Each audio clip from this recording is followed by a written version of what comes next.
Olá, meus queridos alunos e alunas do oitavo ano.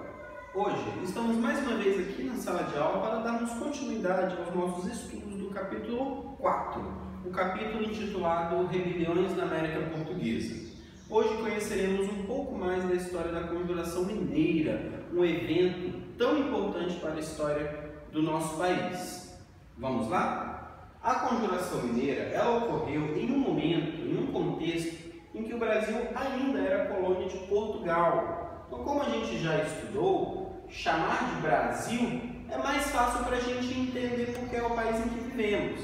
Mas naquela época não existia ainda um país independente chamado Brasil, porque o Brasil ainda era colônia de Portugal. Então, muitas vezes vocês vão encontrar a palavra América Portuguesa para se referir ao que hoje é o Brasil. É basicamente a mesma coisa.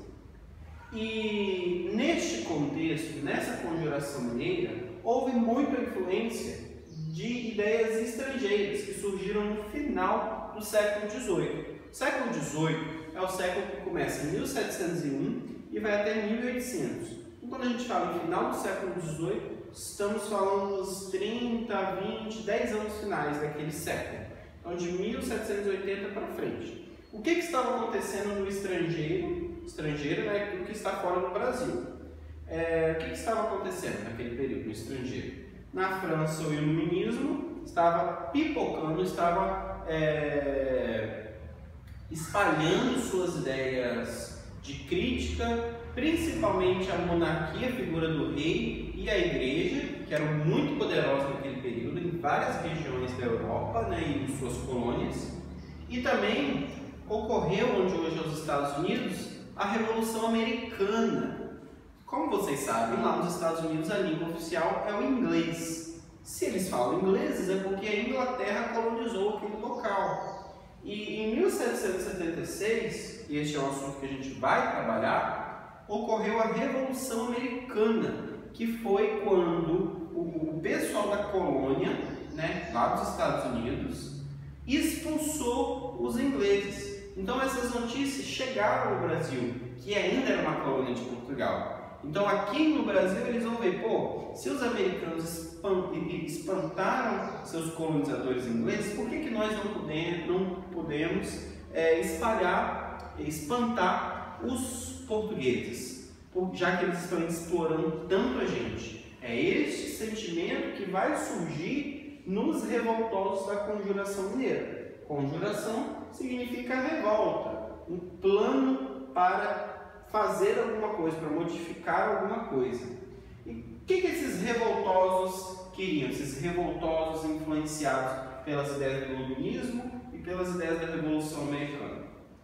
Primeiro, antes de falar muito dos seus planos, a gente precisa entender que o que gerou a insatisfação deles foi a ameaça da derrama. Nós falamos na aula anterior que a derrama era uma espécie de imposto cobrado às pessoas que estavam em dívidas, que não pagavam corretamente os impostos, porque existia uma porcentagem que a pessoa tinha que dar do ouro que explorou. Então, vamos supor que você explorou 100 quilos de ouro, 15, 20 quilos tem que ir para metrópole, que é Portugal. Se você não paga, você fica em dívida. Então, eles iam cobrar um imposto a mais para você pagar o que você devia. E isso gerou muita insatisfação no povo de Minas Gerais, principalmente na elite, né, que tinha que pagar os impostos. E aí, os planos começaram a ser bolados, onde hoje é Ouro Preto, mas que antigamente era a cidade de Vila Rica. Inclusive, em Cariacica tem um bairro chamado Vila Rica, mas não tem nada a ver, né? A gente sabe muito bem. E o que esse povo da Conjuração Mineira estava querendo? Eles queriam cancelamento da derrama, que é este imposto. Eles queriam autonomia política. O que é ser autônomo? Ser autônomo é fazer alguma coisa sozinho. Então, a autonomia política é exercer o poder sozinho. Então, aquele estado, que hoje é o estado de Minas Gerais, mas que antigamente era a província, esse povo queria mais autonomia, queria se governar, tirar Portugal, tirar a metrópole e se governar. Eles queriam criar uma universidade mineira E, gente, universidade é extremamente importante, porque naquela época, quem queria estudar tinha que necessariamente ir para Coimbra, que é em Portugal. E só quem tinha condições de fazer isso era o povo da elite. Então, vocês precisam perceber que nem todo mundo teria acesso ao conhecimento superior, a estudar e se profissionalizar numa profissão. Então, a universidade era extremamente importante. Portugal tinha proibido a construção das universidades na colônia, porque se o povo da colônia começa a estudar e ser inteligente, eles criticam o nosso governo. Então, não tinha universidade. Então, eles queriam uma universidade.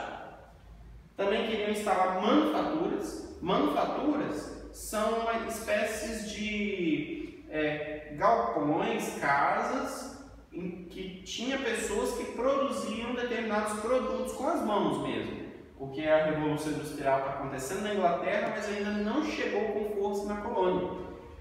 E também não existia, porque se o Brasil produzisse seus próprios produtos, a Inglaterra, por exemplo, não ia conseguir vender, porque o Brasil estaria produzindo seus próprios produtos. Então, por isso que eles queriam manufaturas, para não precisar comprar do exterior. E aí seria mais barato, né? Óbvio. E mais importante, que eu acho sensacional, eles queriam um governo republicano. Como vocês sabem, ou não sei se sabem, mas se não sabem, vão saber agora. Nós só passamos a viver em uma república em 1889. Isso está acontecendo 100 anos antes de 1889. Então, olha só, eles aqui estão pedindo para um governo republicano, lutando por um governo republicano, mas a coroa, como ela é pesada e ela não quer largar o osso, ela não permitiu a implantação de um governo republicano. O que é uma república? República é o governo de várias pessoas, é o que vivemos hoje. Nós não temos um governo exercido somente por uma pessoa. Nós temos deputados, senadores, nós temos juízes, várias pessoas que exercem o poder. Então o nosso poder é dividido, a gente já estudou sobre os 3 poderes. 3 poderes que neste momento se concentravam em uma pessoa, que era o rei. Então numa república o poder seria dividido, então ninguém poderia cometer excessos, mandar mais do que poderia. Por isso uma república é tão importante. Mas vocês podem ver que Portugal não largou o osso e a gente só foi ter uma república 100 anos depois. O movimento da Conjuração Mineira, ele iria ocorrer no dia da cobrança da derrama, essa derrama que está sendo ameaçada aqui.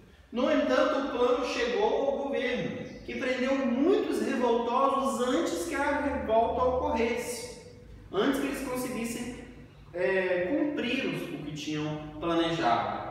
Como eles não tiveram sucesso e foram presos, o movimento não conseguiu fazer reformas imediatas naquele momento, mas isso não tira sua importância, porque foi um dos primeiros movimentos que ocorreram no Brasil lutando por maior autonomia.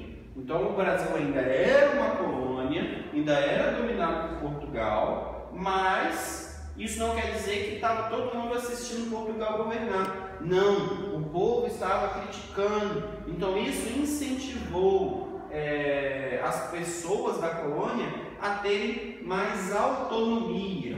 E neste cenário surge a figura de Tiradentes. Tiradentes foi um dos líderes da Conjuração Mineira. Ele era um militar de baixa patente, isso significa que ele não ocupava postos importantes dentro do exército ou da polícia local. E ele assumiu as autoridades, sua liderança, sua figura de líder. E por isso foi condenado à morte. Foi enforcado, esquartejado e foi colocado em praça pública para todo mundo ver e para servir de exemplo. Olha aqui a ambulância passando, né? Mas vamos ignorar. Olha que coisa terrível, né? O cara foi condenado à morte. No entanto, depois, quando a nossa república foi proclamada, ele foi resgatado e tido como símbolo, tanto que temos um feriado em nome de Tiradentes. A gente passa esse feriado sem saber o que significa, mas o feriado de Tiradentes, ele tem um símbolo de tratar de um personagem que estava lutando por autonomia política em relação à nossa metrópole, a Portugal, que estava colonizando e explorando o nosso território. Então, toda vez que chegarmos no feriado de Tiradentes, eu acho que é importante a gente pensar que é um feriado que tem esse significado de luta contra a exploração que a metrópole impôs. Então, sobre a Conjuração Mineira, é isso que podemos apreender, esse significado de luta contra a exploração da metrópole.